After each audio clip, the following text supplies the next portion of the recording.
Danas smo se okupili u Metro Cash and Carry Horeca centru radi promocije naše knjige Tradicionalni recepti domaće srpske kuhinje.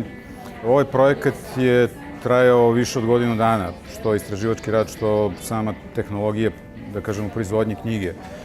Dobijenim rezultatom smo jako zadovoljni, što su i današnji učesnici u događaju svojim izuzetnim izlaganjima i potvrdili.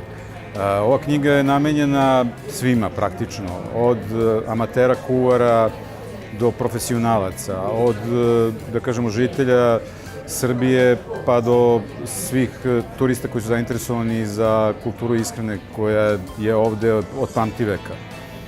Ono što smo koristili kao materijal za ovu knjigu jesu stare knjige koji su pisali etnolozi krajem 19. i početkom 20. veka, Simo Trajanović i dr. Jovan Erdeljanović. Oko toga je napravljena glavnina priče i tekstova koji čine prvi deo knjige, a to je jedna lagana verzija kulture ishrane u Srbiji. Nakon toga u drugom delu smo izvukli otprilike između 80 i 90% recepata koji su praktično bili opisani u tim starim knjigama.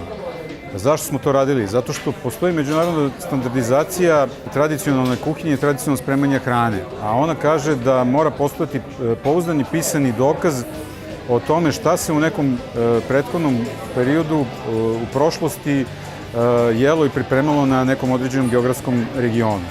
S tim što ne može biti mlađe, da kažemo, od Drugog svjetskog rata. Znači, sve zaključno sa početkom Drugog svjetskog rata se smatra tradicionalnom recepturom i tradicionalnim sastojcima.